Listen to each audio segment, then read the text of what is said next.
بسم اللہ الرحمن الرحیم۔ السلام علیکم۔ اگر آپ بھی دنیا کی خبروں سے باخبر رہنا چاہتے ہیں تو ہمارے چینل فلائی نیوز کو سبسکرائب کر دیں اور بیل آئیکن کو پریس کر دیں۔ آئے بڑھتے ہیں خبروں کی جانب۔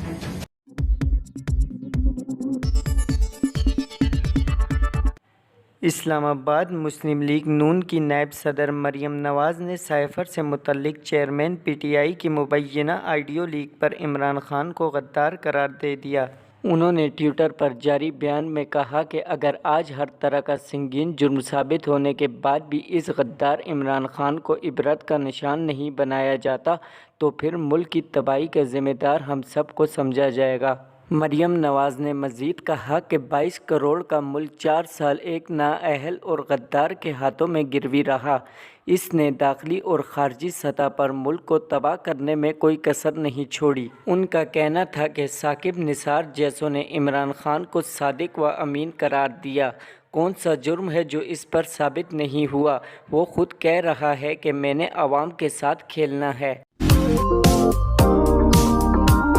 سابق وزیراعظم عمران خان کا آڈیو لیک ہونے کے معاملے پر رد عمل سامنے آ گیا۔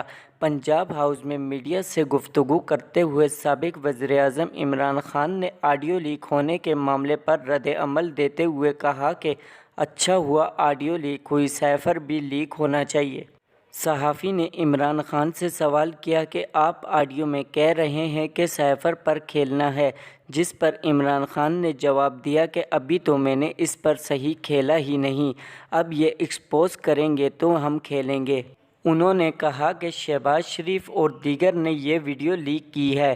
میں چاہتا ہوں کہ سائفر لیک ہو جائے تاکہ قوم کو پتہ چلے کہ کتنی بڑی سازش ہوئی ہے۔ سائفر کے معاملے پر عمران خان اور ان کے پرنسپل سیکرٹری اعظم خان کی گفتگو سامنے آئی تھی، جس میں اعظم خان نے کہا کہ سائفر پر ایک میٹنگ کر لیتے ہیں، شاہ محمود خط پڑھ کر سنائیں گے، وہ پڑھ کر سنائے گا تو میں کاپی کر لوں گا تاکہ وہ چیزیں ریکارڈ میں آ جائیں۔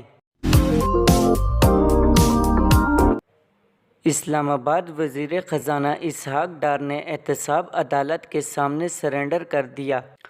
احتساب عدالت اسلام آباد میں آمدن سے زائد اثاثہ جات کیس کی سماعت ہوئی۔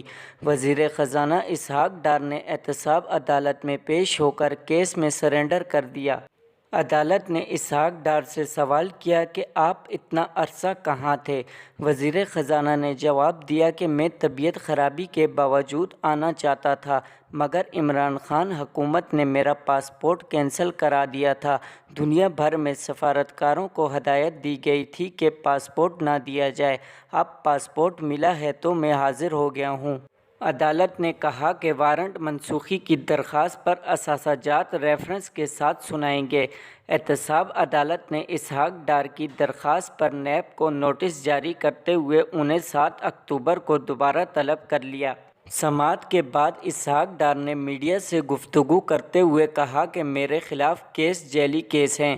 میں نے ہمیشہ وقت پر ٹیکس ریٹرن جمع کرائے۔ جنہوں نے یہ کیسز بنائے انہیں شرم آنی چاہیے۔